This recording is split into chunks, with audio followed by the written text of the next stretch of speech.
영으로 볼 수 있다는 것은 사람의 삶과 생각을 변화시킬 수 있습니다.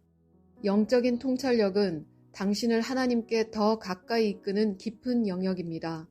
우리의 하나님은 영이시니 신령과 진정으로 예배해야 합니다.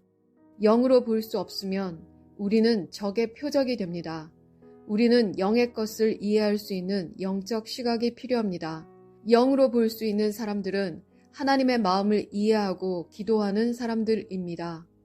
우리가 영으로 보아야 하는 이유가 있습니다. 우리가 영으로 볼 수 있으면 우리는 더 잘 기도할 것입니다. 왜냐하면 우리의 적인 궁극과 힘을 볼 것이기 때문입니다. 에베소서 6장 12절 우리의 씨름은 혈과 육을 상대하는 것이 아니요 통치자들과 권세들과 이 어둠의 세상 주관자들과 하늘에 있는 악의 영들을 상대함이라. 영적 소경은 많은 기독교인들의 기도 생활을 파괴했고 결과적으로 미지근한 상태로 전락하게 했습니다. 기독교인으로서 우리는 우리를 죽이고 파멸시키는 것이 주 목적인 적과의 끝없는 영적 전쟁에 직면해 있습니다. 악마는 우리를 쓰러뜨릴 수 있도록 약점이나 틈을 엿보기 위해 끊임없이 우리를 지켜보고 있고 기다리고 있습니다. 우리는 끝까지 지치지 않아야 합니다. 악마는 결코 지치지 않기 때문입니다. 끝까지 살아남기 위해 하나님의 전신갑주로 무장해야 합니다. 에베소서 6장 13절 그러므로 하나님의 전신갑주를 취하라. 이는 악한 날에 너희가 능히 대적하고 모든 일을 행한 후에 서기 위함이라. 그리스도인의 경주는 쉽지 않습니다. 하나님의 왕국은 침노를 당하고 침노하는 자는 빼앗습니다. 역사에 따르면 악마와 대천사 미가엘 사이에 하늘에서 전쟁이 있었습니다. 악마가 그날 졌습니다. 악마가 그리스도인들에게 복수하겠다고 맹세한 이후 이 전쟁이 영 안에서 벌어지고 있습니다. 그것이 물리적 세상에 나타나고 있습니다. 많은 그리스도인들이 이것을 알지 못하고 기도 없이 부주의한 삶을 살고 있습니다. 그래서 이 싸움의 희생자가 됩니다.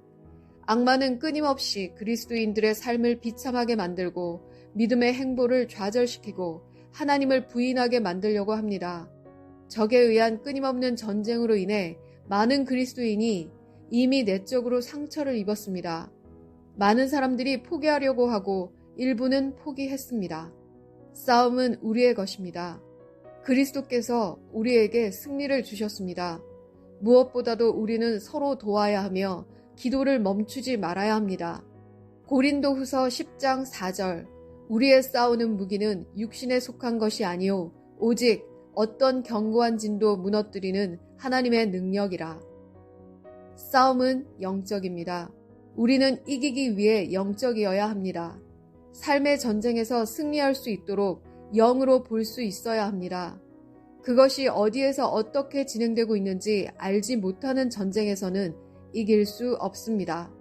우리는 누군가가 허공을 치는 것처럼 싸우지 않도록 영으로 봐야 합니다. 우리가 영으로 볼 수 있다면 하나님께서 우리를 위해 싸우시는 전쟁을 볼 것이기 때문에 더 감사할 것입니다. 역대하 20장 15절 야하시엘이 이르되 온 유다와 예루살렘 주민과 여호사밧 왕이여 들을지어다. 여호와께서 이같이 너희에게 말씀하시기를 너희는 이 큰 무리로 말미암아 두려워하거나 놀라지 말라. 이 전쟁은 너희에게 속한 것이 아니요 하나님께 속한 것이니라. 종종 하나님은 우리가 알지 못하는 중에 우리를 위해 전쟁을 치르십니다.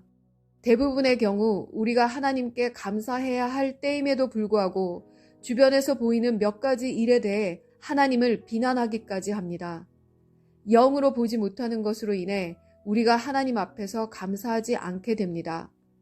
성경은 우리를 위해 중보하시는 하나님의 영이 아니시라면 어떻게 기도해야 할지 알지 못한다는 것을 알게 합니다. 만일 우리가 하나님께서 우리를 위해 싸우시는 많은 전쟁을 볼 수만 있다면 우리는 이전보다 더 그분을 찬양하는 법을 배웠을 것입니다. 로마서 9장 16절 그런즉 원하는 자로 말미암음도 아니요 다른 박질하는 자로 말미암음도 아니요 오직 긍휼히 여기시는 하나님으로 말미암음이니라. 하나님의 자비가 여러 상황에서 여러 번 우리를 구원하셨습니다. 우리가 모르고 있을 때에도 그분의 자비는 우리를 계속 나아가게 하는 유일한 주요한 것이었습니다. 우리는 그리스도인으로서 많은 치열한 싸움에 직면했습니다. 우리가 이해하지 못하는 싸움에 하나님의 자비가 아니었다면 우리는 여기까지 오지 못했을 것입니다. 하나님이 자비 없이 우리를 내버려 두신다면 육신은 우리를 실패하게 했을 것이고 악마는 우리를 먹이로 삼았을 것입니다. 오직 영적인 시각을 가진 사람들만이 하나님이 우리를 위해 행하신 측량할 수 없는 일에 대해 하나님을 찬양합니다.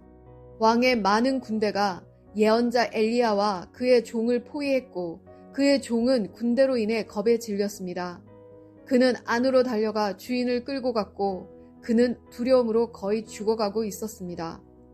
선지자 엘리야는 그에게 진정하라고 말했고 그들과 함께하는 하나님의 군대가 왕의 군대보다 더 많다고 담대하게 단언했습니다.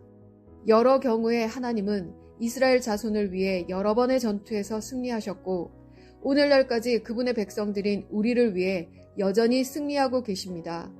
성경에 따르면 하나님은 우리의 발이 돌에 부딪히지 않도록 천사들이 우리를 받들도록 하신다고 했습니다. 이것은 우리가 알지 못하는 사이에도 하나님께서 우리를 위해 얼마나 멀리서도 전쟁에서 이기실 것인지를 보여주기 위한 것입니다. 우리가 영으로 보는 것은 필수적입니다. 그래서 우리가 하나님을 점점 더 많이 감사할 수 있습니다. 당신이 겪은 상황과 모든 일을 돌아보기 원합니다. 진실은 하나님께서 당신을 위해 싸우지 않으셨다면 당신은 결코 이루지 못했을 것입니다. 하나님께서 우리의 삶에서 알지도 못하는 사이에 우리를 위해 행하시는 모든 일에 대해 감사해야 합니다. 우리는 또한 하나님께서 우리 삶에 행하시는 것을 눈에 띄게 볼 수 있는 것에 대해 감사해야 합니다.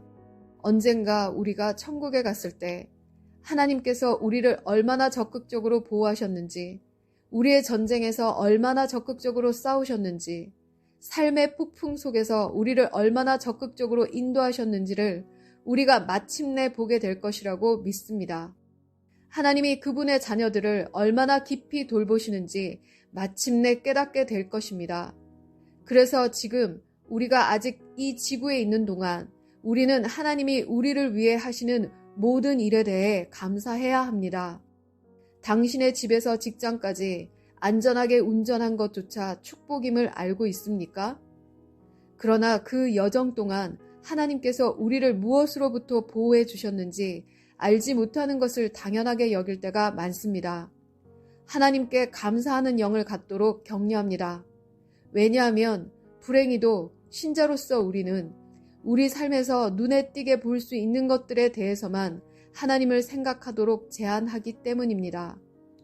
예를 들어 제가 급여 인상을 받았습니다. 하나님께 감사합니다. 그러나 그 이후로도 우리는 지속적으로 감사하는 태도를 가져야 합니다.